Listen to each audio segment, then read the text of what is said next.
llevando el mensaje de los tres ángeles las 24 horas del día. Este es Son TV Latino, un canal de Secrets Unsealed.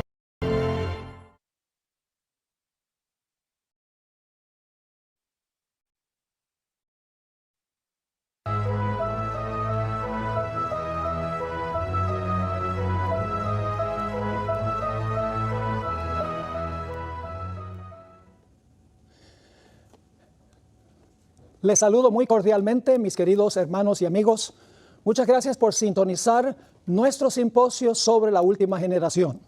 Durante los 4 próximos días vamos a tener 30 presentaciones sobre este tema específicamente y tendremos también 2 foros de preguntas y respuestas. Hoy vamos a hablar sobre la última generación y haremos muchos comentarios introductorios. Pero antes, comencemos con una oración. Padre Celestial, gracias te damos por el privilegio ahora de abrir tu palabra y de estudiar este tema tan importante sobre la última generación. Sabemos que las señales indican que Jesús está próximo a venir y tú vas a tener un pueblo victorioso. Queremos ser miembros de ese cuerpo. Gracias, Padre, porque nos acompañas en este momento. Te pedimos que nos acompañes también en todas las presentaciones, también con aquellos que están viendo. Gracias te damos por el privilegio de la oración. Y te imploramos esto en el precioso nombre de Jesús. Amén. Esta serie de temas no son sermones, son estudios. En realidad, lo que vamos a hacer es estudiar este tema desde diferentes perspectivas, dependiendo de quién está haciendo la presentación. Yo voy a seguir mis notas muy cuidadosamente porque tengo la tendencia a ampliar puntos y entonces solamente termino la mitad del material. En 1975, la Casa Publicadora del Sur en los Estados Unidos publicó una obra titulada La Perfección, la posibilidad imposible. En inglés, Perfection, The Impossible Possibility. 4 eruditos de la Iglesia Adventista escribieron capítulos para este libro. Herbert Douglas, Edward Heppenstall, C. Mervyn Maxwell y Hans LaRondelle. Con pequeñas variaciones, Herbert Douglas y Mervyn Maxwell estaban en la misma página. Y Edward Heppenstall y Hans LaRondelle presentaron puntos de vista similares. En el presente existen en la Iglesia Adventista del Séptimo Día 2 puntos de vista en cuanto a la última generación y la perfección. Los 2 grupos tienen varios puntos en común, puntos en que concuerdan. Permítame mencionar algunos de ellos. Los 2 grupos están de acuerdo que la puerta de la gracia se cerrará antes de la segunda venida de Jesús. Los 2 grupos concuerdan que después de cerrarse la puerta de la gracia, los fieles pasarán por un terrible tiempo de angustia en esta tierra. También concuerdan en que los fieles, los 144,000, estarán en la tierra durante este tiempo y se mantendrán fieles a Dios. Están de acuerdo también que durante este periodo los fieles tendrán aún su naturaleza pecaminosa y que Dios no removerá la naturaleza pecaminosa hasta que Cristo regrese para transformar este cuerpo vil a semejanza de su cuerpo de gloria. Los 2 grupos concuerdan en estos puntos, pero hay 2 puntos fundamentales a donde los 2 grupos no concuerdan.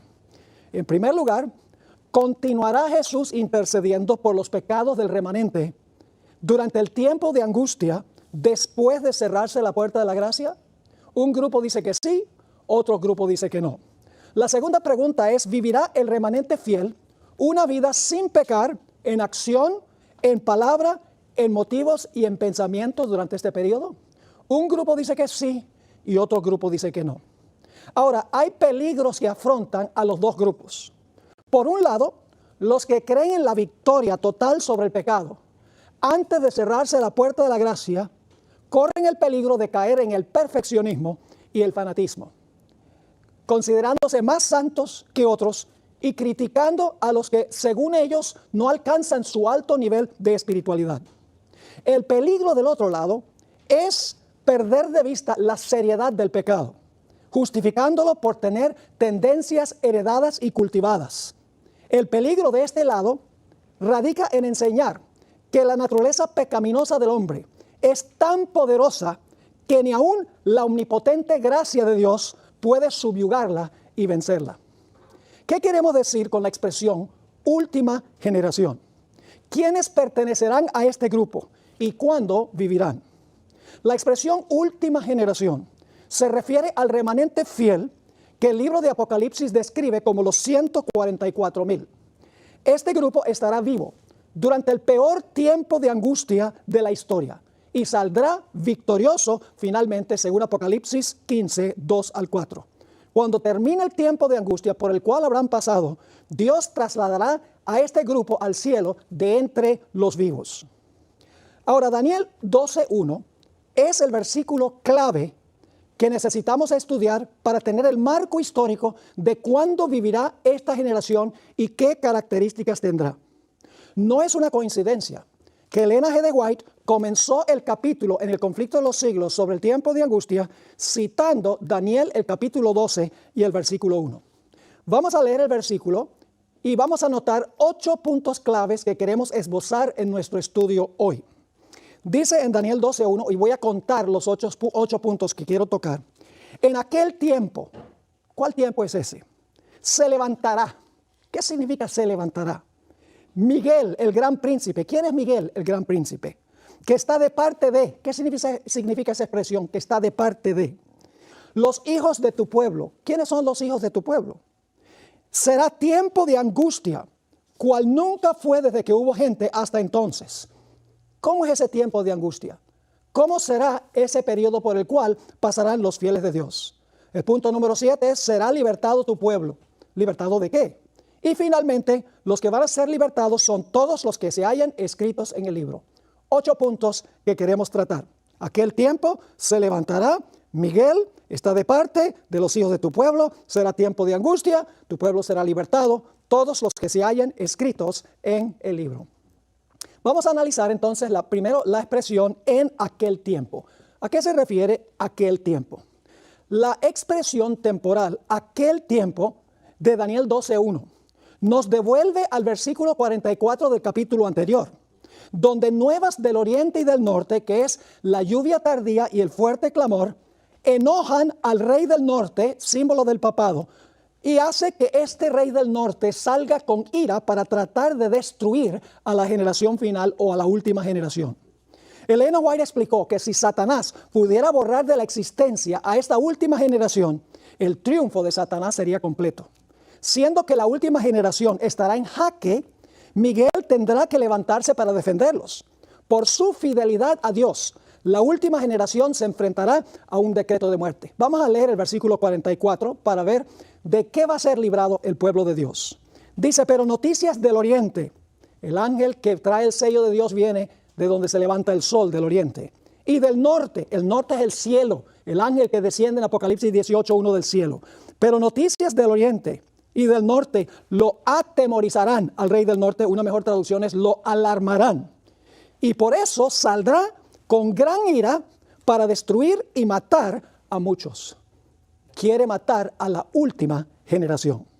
Así que en aquel tiempo se refiere al momento cuando el rey del norte, símbolo del papado, va a procurar acabar con la última generación, con los que pasan vivos durante el tiempo de angustia. Ahora hablemos un momento de Miguel. ¿Quién es Miguel? Bueno, en realidad el nombre Miguel es un nombre compuesto. Significa ¿quién es como Dios? Se usa 5 veces en la Biblia. En cada caso donde se usa la palabra Miguel o el nombre Miguel, el Señor Jesucristo o Miguel está en controversia o en batalla con Satanás y Miguel siempre gana en la batalla. El nombre es muy significativo porque durante el tiempo de angustia, el mundo rebelde estará exclamando esto en Apocalipsis 13:4. ¿Quién es como la bestia y quién puede lidiar con ella? En respuesta, Miguel responderá, ¿quién es como Dios y quién puede lidiar contra él? Tendremos más que decir en cuanto a esto un poco más adelante. Ahora notemos la expresión se levantará. Ya hemos visto que en aquel tiempo se refiere al momento cuando el pueblo de Dios, la última generación, los que pasan vivos por el tiempo de angustia, van a estar en jaque, en peligro de ser destruidos. Nos dimos cuenta que Miguel es una referencia a Cristo Jesús, quien es como Dios. Ahora vamos a ver qué significa la expresión se levantará Miguel. ¿Qué significa esta expresión? La respuesta es que cada vez que aparece esta expresión en el libro de Daniel, se refiere al momento en que un rey se sienta en el trono para comenzar a gobernar. Y tengo varias referencias en paréntesis. Ustedes van a poder conseguir estas presentaciones escritas para que puedan estudiarlas con calma. Pero en el libro de Daniel, cuando se usa la expresión se levantará, se refiere a un rey que se sienta en el trono y comienza a gobernar. Esto significa que Daniel 12:1 describe el momento en que Miguel, Cristo Jesús, se levanta para comenzar a reinar o gobernar sobre su reino escatológico. Y el reino se compone de sus súbditos. El reino es sus súbditos. No es un territorio geográfico, son los creyentes, los fieles de Jesús. Jesús no puede comenzar a gobernar sobre su reino hasta que el juicio investigador haya revelado quiénes son miembros de ese reino. Por un lado, esto es muy importante, por un lado, Daniel 7:13 y 14 y Daniel 8:14 describen el momento en que Jesús se movió del lugar santo al lugar santísimo el 22 de octubre de 1844 para comenzar el proceso por el cual determinaría quién individualmente es miembro de su reino. Por el otro lado, el momento en que Miguel se levanta describe la ocasión cuando el proceso de juzgar concluye. En ese momento el reino de Jesús está completo porque el juicio ha demostrado quién pertenece a ese reino.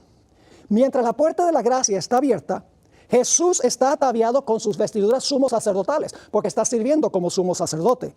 Pero cuando concluya su obra como sumo sacerdote, se levantará, que significa que se vestirá con sus vestiduras reales o con sus mantos de venganza, como lo llama el espíritu de profecía. Por eso cuando Jesús regrese del cielo a la tierra, vendrá vestido con ropas teñidas en sangre del lagar y vendrá vestido como Rey de Reyes y Señor de Señores. Dos citas del espíritu de profecía sobre el cambio de ropa de Jesús cuando concluye su obra de juicio para determinar quiénes son miembros de su reino. La primera cita está en Primeros Escritos, página 36. Las naciones se están airando ahora, pero cuando nuestro sumo sacerdote termine su obra en el santuario, ahora escuchen bien, se levantará.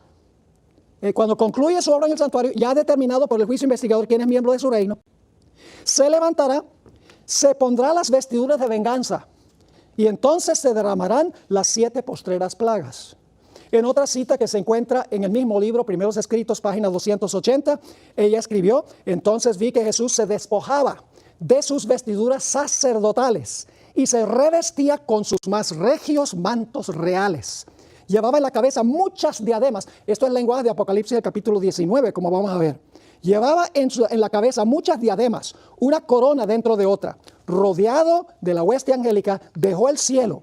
Las plagas estaban cayendo sobre los moradores de la tierra. Así que Jesús se va a cambiar los mantos cuando se cierre la puerta de la gracia. Ya no va a ser intercesor. Ya va a venir como Rey de Reyes y Señor de Señores. Elena White no está inventando. Apocalipsis 19 lo dice. Vamos a leer los versículos 11, 12 y 14.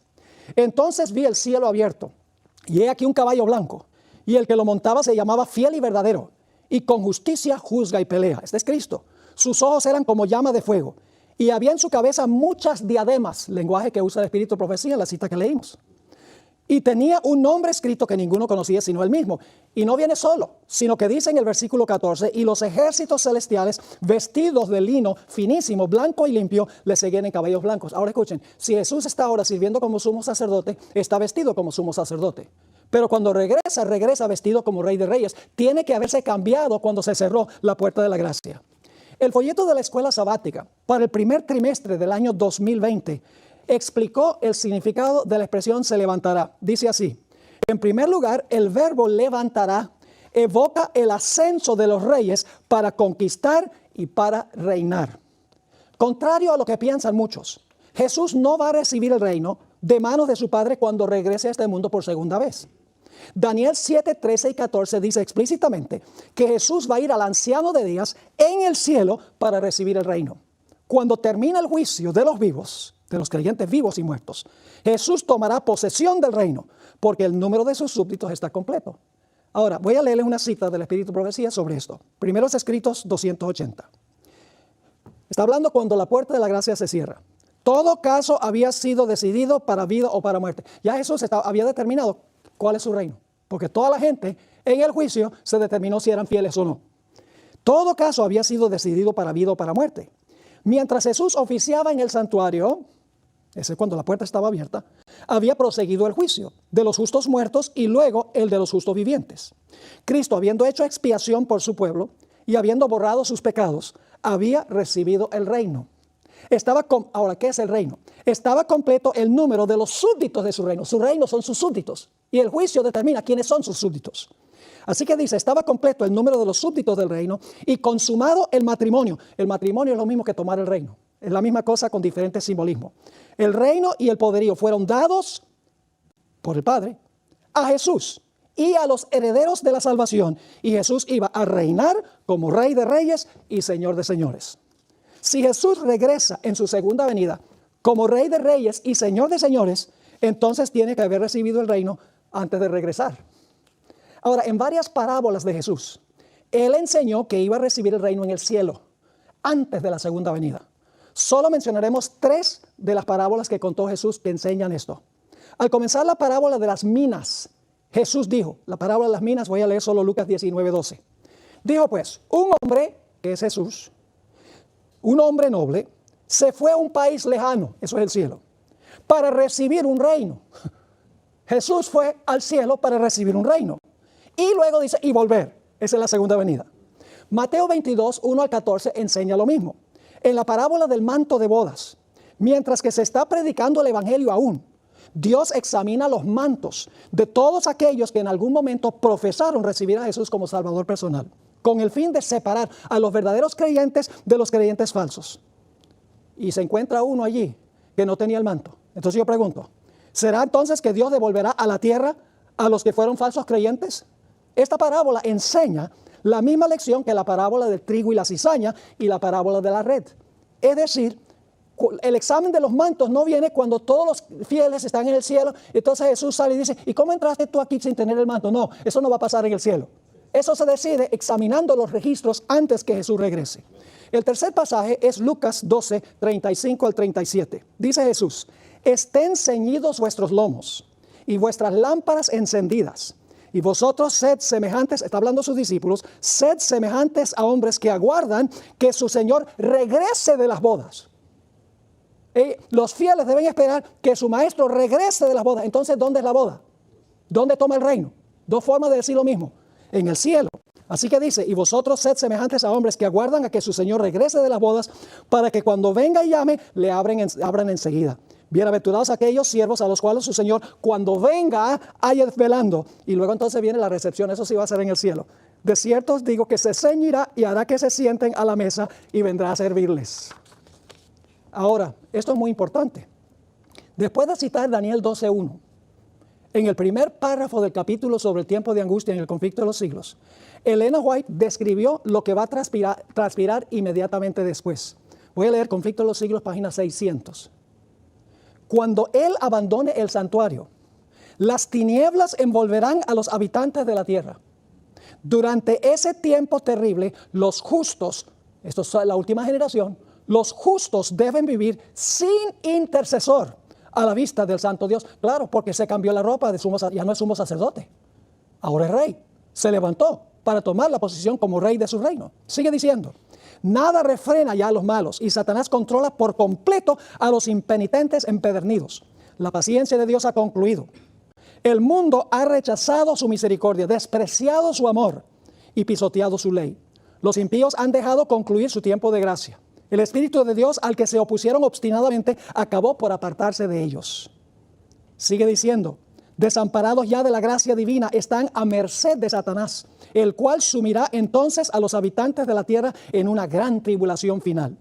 Como los ángeles de Dios dejen ya de contener los vientos violentos de las pasiones humanas, todos los elementos de contención se desencadenarán. El mundo entero será envuelto en una ruina más espantosa que la que cayó antiguamente sobre Jerusalén. En otra cita, Conflicto de los Siglos 421, en la cita que acabé de leer, la hermana White dice que los justos deben vivir sin intercesor. Aquí ella va a usar otra palabra que es sinónima. Los que vivan en la tierra, cuando cese la intercesión de Cristo en el santuario, son los a la última generación, ¿verdad? Los 144,000. Los que vivan en la tierra, cuando cese la intercesión de Cristo en el santuario celestial, deberán estar en pie en la presencia del Dios Santo sin mediador. Así que en una cita sin intercesor, en otra cita sin mediador. Sus vestiduras deberán estar sin mácula. Sus caracteres purificados de todo pecado por la sangre de la aspersión. por la gracia de Dios y sus propios y diligentes esfuerzos, deberán ser vencedores en la batalla con el mal. Muy claro, ¿verdad que sí? El pueblo de Dios que pase por ese tiempo tiene que haber vencido el pecado. Ahora, hay otros dos pasajes que quiero tocar brevemente. Apocalipsis 22, 10 al 12. Aquí hay 3 puntos de tiempo. Me dijo, no sellas las palabras de la profecía de este libro. Es decir, no sellas Apocalipsis. Ahora, si Apocalipsis no está sellado, significa entonces que puede salir un mensaje. La gente puede leer el libro y puede asimilar el mensaje. Pero luego dice, el tiempo está cerca. Es decir, el tiempo cuando se va a cerrar la puerta y ya la gente no va a sacarle beneficio al libro de Apocalipsis, es el cierre de la gracia. Y sigue diciendo, el que es injusto, sea injusto todavía. Y el que es inmundo, sea inmundo todavía. El que es justo, practique la justicia todavía. Y el que es santo, santifíquese todavía. Es decir, no sellas el libro, la puerta de la gracia está abierta. Llega el momento en que se declara que el injusto sigue siendo injusto y el impío sigue siendo impío, y luego viene la tercera etapa. He aquí, yo vengo pronto, esta es la segunda venida, y mi galardón conmigo para recompensar a cada uno según sea su obra. El otro pasaje es Apocalipsis 15 y el versículo 5 al 8. Nosotros ahora podemos entrar al santuario por fe. No podemos entrar físicamente, pero podemos entrar allá por fe. Ahora, fíjense lo que dice Apocalipsis 15, 5 al 8. ¿Qué va a pasar cuando las plagas sean derramadas? Dice, después de estas cosas miré, y he aquí fue abierto en el cielo el templo del tabernáculo del testimonio. El tabernáculo del testimonio es todo el santuario. El templo del tabernáculo es el lugar santísimo del santuario. Es decir, se abre el lugar santísimo ya no para que la gente entre, sino para que los ángeles de las plagas salgan. Sigue diciendo, y del templo salieron los 7 ángeles que tenían las 7 plagas, vestidos de lino limpio y resplandeciente, y ceñidos alrededor del pecho con cintos de oro. Y uno de los 4 seres vivientes dio a los 7 ángeles 7 copas de oro, llenas de la ira de Dios, que vive por los siglos de los siglos. Y ahora fíjense, cuando se derraman las plagas, el templo se abre para que los ángeles de las plagas salgan, y cuando las plagas caen, ya nadie puede entrar al templo. La gracia se cerró. Ya no hay mediación. Dice el versículo 8, y el templo, el lugar santísimo, se llenó de humo por la gloria de Dios y por su poder, y nadie podía entrar en el templo hasta que se hubiesen cumplido las 7 plagas de los 7 ángeles. Ese es el tercer punto. Ahora vamos al cuarto punto. ¿Qué significa estar de parte de? Miguel se levanta, se cierra la puerta de la gracia, su reino está completo, pero ahora dice, está de parte de los hijos de tu pueblo. El sentido de esta frase es que Jesús se levanta con el fin de proteger a los miembros de su reino, de la ira del rey del norte y de los seguidores del rey del norte. Notablemente, la palabra levantará y la expresión de parte de en hebreo son la misma palabra. Pero la palabra que acompaña a esa palabra levantará determina el significado de la palabra.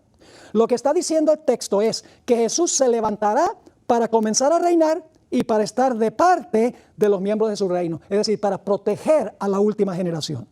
Durante el tiempo de angustia, el rey del norte procurará destruir a los súbditos del reino de Cristo Jesús, la última generación. Jesús estará de parte de ellos, es decir, los va a defender. Como un pastor defiende a sus ovejas, como un esposo protege a su esposa, como un rey vasallo depende del soberano que lo proteja. El Señor Jesucristo se va a levantar para proteger a su pueblo. Varias versiones de la Biblia traducen la expresión de parte de con la palabra proteger. Para este momento el mediador ya no intercederá por su pueblo, sino que los defenderá. El intercesor se ha convertido en defensor. Aun cuando el pueblo de Dios tendrá que subsistir delante de un Dios santo sin intercesor por el pecado, no carecerá de un defensor. El Salmo 91 deja esto bien en claro. Ahora vamos a ver qué significa la expresión por los hijos de tu pueblo. ¿Quiénes son los hijos del pueblo de Daniel? Sería lógico pensar que como Daniel era un judío literal, también sus hijos deben ser judíos literales. Pero no es así. Los hijos del pueblo de Daniel son el Israel espiritual de la última generación. Claro, la pregunta que surge es esta.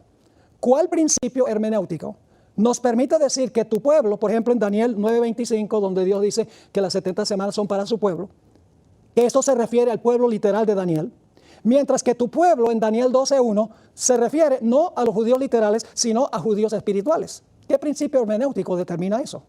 Aún más, ¿por qué el monte santo en la oración de Daniel, en Daniel 9:16, se refiere al monte Sión literal en el Medio Oriente, mientras que la misma expresión en Daniel 11:45 se refiere a un Sión simbólico que abarca todo el mundo, a donde están reunidos todos los fieles? Hebreos 8:8 nos ayuda a comprender este principio hermenéutico.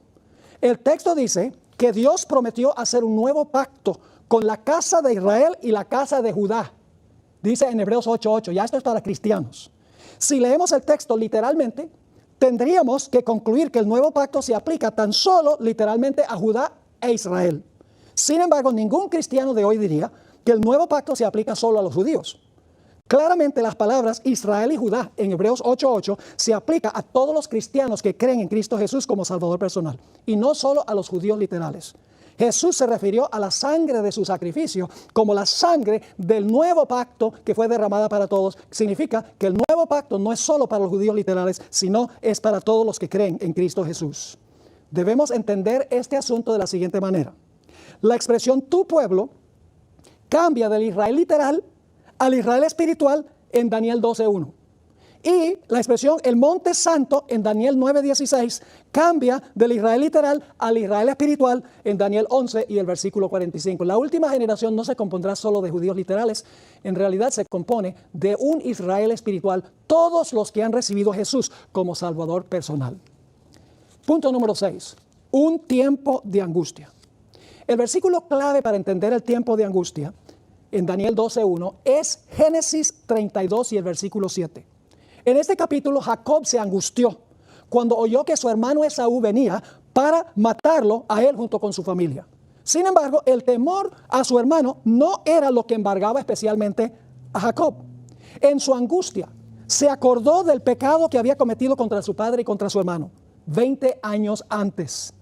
Temía que su pecado fuera tan grande que no podía reclamar la protección de Dios. Toda la noche Jacob clamó a Dios para que lo perdonara y lo librara de la ira de su hermano. Pueden leer eso en Génesis 32:11. Toda la noche Jacob luchó con Miguel, el ángel del pacto, y rehusó soltarlo hasta que lo bendijera. Jacob prevaleció. El ángel luego lo bendijo y le dio un nuevo hombre que reflejaba su nuevo carácter. El contexto indica claramente que este ángel no era ni más ni menos que el mismo Miguel, Cristo Jesús. La misma persona que aparece en Daniel 12 y el versículo 1. Esto lo sabemos porque después de su experiencia, Jacob le puso un nombre al lugar a donde esto había ocurrido. Le puso el nombre Peniel, que significa rostro de Dios. Y Jacob explicó por qué lo llamó rostro de Dios. Porque él dice, he visto a Dios cara a cara y he sido librado. Pero Oseas dice que estaba luchando con el ángel. Pero en realidad el ángel era el arcángel Miguel que menciona la Sagrada Escritura. Esta ira de Esaú contra su hermano Jacob se cumplirá en una escala global en Daniel 11:44 hasta el capítulo 12 y el versículo 1. Allí un sistema global simbolizado por Esaú se levantará contra la última generación que se haya reunida en todo el mundo. Jeremías 34-10 describe este tiempo de angustia de Jacob. Dice así: estas pues son las palabras que habló Jehová acerca de Israel y de Judá. Porque así ha dicho Jehová, he oído voz de temblor, de espanto y no de paz. Inquirid ahora y mirad si el varón da a luz. Porque he visto que todo hombre tenía las manos sobre sus lomos, como mujer que está de parto, y se han vuelto pálidos todos los rostros. Esto es una descripción de la experiencia de los fieles de Dios durante el tiempo de angustia de Jacob.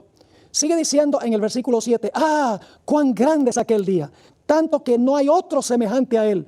Tiempo de angustia para Jacob, pero de ella será ¿qué? Librado. Una palabra clave ahí en Daniel 12:1. En aquel día, dice Jehová de los ejércitos, yo quebraré su yugo, del rey del norte, yo quebraré su yugo de tu cuello, romperé tus coyundas y extranjeros no lo volverán más a poner en servidumbre, sino que servirán a Jehová su Dios y a David su rey. Para este tiempo el rey literal David estaba muerto, así que tiene que referirse a Jesús. Así que dice, sino que servirán a Jehová su Dios y a David su rey, a quien yo les levantaré. Tú pues, siervo mío, Jacob, no temas, dice Jehová, ni te atemorices, Israel, porque he aquí que yo soy el que te salvo de lejos a ti y a tu descendencia de la tierra de cautividad. Y Jacob volverá, descansará y vivirá tranquilo, y no habrá quien lo espante. Qué tremenda descripción de la experiencia por la cual pasará el pueblo de Dios durante este periodo, pero Dios promete que los va a librar.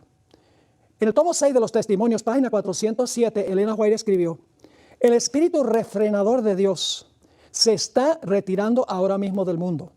Los huracanes, las tormentas, las tempestades, los incendios y las inundaciones, los desastres por tierra y mar, se siguen en rápida sucesión. Y ahora escuchen esto. La ciencia procura explicar todo esto. Es el cambio climático, dicen.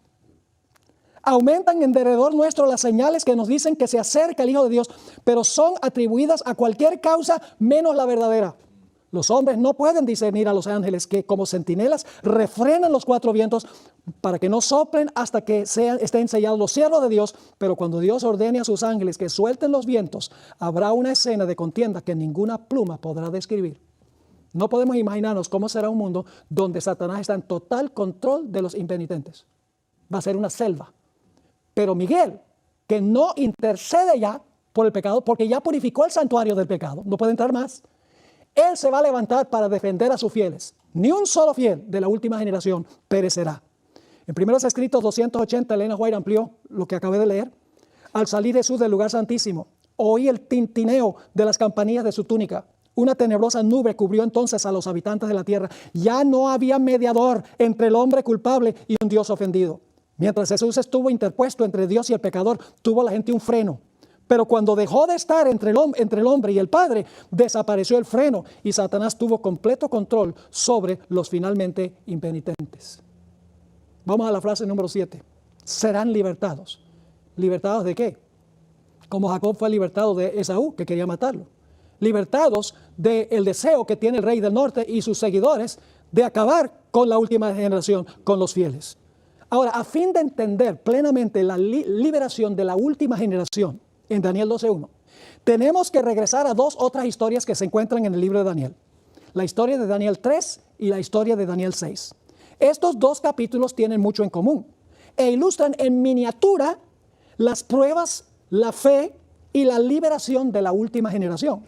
Daniel 3 y 6 guardan una relación estrecha con Daniel 12:1 y también con Apocalipsis 13. En estos pasajes hay un remanente fiel que afronta un decreto de muerte, pasa por un tiempo de angustia y es libertado por Jesús. El vínculo entre estos tres pasajes en realidad aparece en los tres lugares y la palabra clave es la palabra librar o libertar. Examinemos primero la historia de Daniel 3 para ver cómo es una sombra de Daniel el capítulo 12 y el versículo 1. En este capítulo el rey Nabucodonosor, quien por un tiempo se comportó como una bestia, levantó una imagen, mandó a todos a adorar la imagen y el que no lo hiciera debía sufrir la muerte. Un remanente fiel rehusó obedecer y como resultado se enfrentó al decreto de muerte. Suena igualito a Apocalipsis 13, ¿verdad que sí? El rey amenazó a los fieles y los desafió. Vamos a leer Daniel 3 y el versículo 15. El rey le dice a ellos: ahora pues estáis dispuestos para que al oír el son de la bocina, de la flauta, del tamboril, del arpa, del salterio, de la zampoña y de todo instrumento de música, os postréis y adoréis la estatua que he hecho. Porque si no la adoraréis, en la misma hora seréis echados en medio de un horno de fuego ardiendo. Y ahora vamos a encontrar la palabra clave, librar, librar. Esa es una palabra clave en Daniel 12:1. Tu pueblo será libertado, todos los que están escritos en el libro. Dice el rey: ¿y qué Dios será aquel que os qué? Libre de mis manos. Los jóvenes no titubearon en responder. Noten los versículos 16 al 18, otra vez la palabra clave. Sadrach, Mesach y Abednego respondieron al rey Nabucodonosor, diciendo: no es necesario que te respondamos sobre este asunto. He aquí nuestro Dios, a quien servimos, puede librarnos del horno de fuego ardiendo, y de tu mano, oh rey, nos librará. Y si no, sepas, oh rey, que no serviremos a tus dioses, ni tampoco adoraremos la estatua que has levantado. Amaban a Dios más que la vida. Así será la última generación. En el capítulo 3 y el versículo 19 dice: entonces Nabucodonosor se llenó de ira. ¿Va a haber ira contra los fieles de Dios, la última generación? Oh, ya. Van a pasar por un horno de fuego, simbólicamente hablando. Oh, ya. Y dice: se demudó el aspecto de su rostro contra Sadrach, Mesach y Abednego, y ordenó que el horno se calentase 7 veces más de lo acostumbrado. Es interesante la expresión: se demudó el aspecto de su rostro. La hermana Guaya escribió en el comentario bíblico: atributos satánicos hicieron que su rostro se pareciera a la de un demonio. Y luego todos sabemos lo que pasó. Entró el Hijo de Dios al horno con ellos. Vamos a leer Daniel 3, 24 y 25. Entonces el rey Nabucodonosor se espantó y se levantó apresuradamente y dijo a los de su consejo: ¿no echaron a 3 varones atados dentro del fuego? Ellos respondieron al rey: es verdad, oh rey. Y él dijo, he aquí yo veo 4 varones sueltos que se pasean en medio del fuego sin sufrir ningún daño, y el aspecto del cuarto es semejante al Hijo de los Dioses. Esta es la versión Reina Valera del 60. La mayoría de las versiones traducen el Hijo de los Dioses, porque ellos no pueden concebir como un rey pagano, como Nabucodonosor, podía pensar que este era el Hijo de Dios, que nosotros conocemos. Pero Elena White explicó que Daniel y sus amigos le habían explicado al rey cómo era que se veía este ángel. Dice la sierva del Señor en la matutina, El Cristo Triunfante, página 180. Los cautivos hebreos le habían hablado a Nabucodonosor de Cristo, el Redentor que habría de venir, y a partir de la descripción recibida, el monarca reconoció la forma del cuarto en el horno ardiente como la del Hijo de Dios. Pero ahora hay un detalle muy interesante. Vamos al versículo 28 de Daniel capítulo 3. Claramente Nabucodonosor dijo, el cuarto es semejante al Hijo de Dios, pero ahora va a decir algo distinto. Daniel 3, 28. Dice que Daniel, que el rey Nabucodonosor, dijo, bendito sea el Dios de Sadrach, Mesach y Abednego, quien envió su ¿qué? Su ángel. Bueno, ¿y no era el Hijo de Dios? Sí, pero el ángel, ¿cuál ángel? Miguel, el ángel Miguel, el libertador, porque el pueblo de Dios al final es librado por Miguel, que se le llama el arcángel. Envió sus ángeles, ¿para qué? Para librar a sus siervos que confiaron en él. Y en Daniel 3:29 aparece otra vez la palabra librar, vez tras vez en este capítulo. Dice, por lo tanto decreto, esto es Nabucodonosor, por lo tanto decreto que todo pueblo, nación o lengua que dijere blasfemia contra el Dios de Sadrach, Mesach y Abednego sea descuartizado y su casa convertida en muladar, por cuanto no hay Dios que pueda librar como este. ¿Ven cómo en figura, en miniatura, esta experiencia de los 3 hombres ilustra la experiencia global de la última generación? La otra historia en Daniel es la historia de cuando fue echado Daniel al foso de los leones. Vamos a leer Daniel 6 y el versículo 5. El conflicto es entre la ley de Dios y las leyes de los hombres. Entonces dijeron aquellos hombres, no hallaremos contra este Daniel ocasión alguna para acusarle, si no la hallamos contra él en relación con la ley de su Dios. Es decir, tenemos que poner una ley que contradiga la ley de Dios. Y por medio de artimañas, los sátrapas del rey lo convencieron que emitiera un decreto que prohibía el derecho que tenía Daniel de adorar a su Dios en oración. Vamos a leer Daniel 6, 6 al 9. Entonces estos gobernadores y sátrapas se juntaron delante del rey y le dijeron así, Rey Darío, para siempre vive. Todos los gobernadores del reino, magistrados, sátrapas, príncipes y capitanes han acordado por consejo que promulgues un edicto real y lo confirmes, que cualquiera que en el espacio de 30 días demande petición de cualquier dios u hombre fuera de ti, oh rey, sea echado en el foso de los leones. Ahora, oh rey, confirma el edicto y fírmalo para que no pueda ser revocado conforme a la ley de Media y de Persia, la cual no puede ser abrogada. Firmó pues el rey Darío el edicto y la prohibición. Parecía que Daniel iba a perecer. Pero Daniel no cambió sus hábitos de oración. Si hubiera escondido, si hubiera cerrado las ventanas, hubiera dado la impresión de que era un cobarde. Él tenía que demostrar que él era siervo de Dios. Y por lo tanto, en el versículo 10 dice, cuando Daniel supo que el edicto había sido firmado, entró en su casa, abiertas las ventanas de su cámara que daban hacia Jerusalén, se arrodillaba 3 veces al día y oraba y daba gracias delante de su Dios, como solía hacer antes. Y los sátrapas acusaron a Daniel al rey. Y el rey tristemente se dio cuenta que lo habían engañado y echó a Daniel al foso de los leones. Vamos a leer un pasaje largo porque tiene la palabra clave varias veces. Daniel 6, 14 al 22. Cuando el rey oyó el asunto, le pesó en gran manera y resolvió librar a Daniel. Y hasta la puesta del sol trabajó para librarle. Pero aquellos hombres rodearon al rey y le dijeron, sepas, oh rey, que es ley de Media y de Persia que ningún edicto u ordenanza que el rey confirme puede ser abrogado. Entonces el rey mandó y trajeron a Daniel y le echaron en el foso de los leones. Y el rey dijo a Daniel, el Dios tuyo, quien tú ocasionalmente sirves, no, eso no dice, a quien tú continuamente sirves, él te libre. Está diciendo, yo no puedo. 17. Y fue traída una piedra y puesta sobre la puerta del foso, la cual selló el rey con su anillo y con el anillo de sus príncipes, para que el acuerdo acerca de Daniel no se alterase.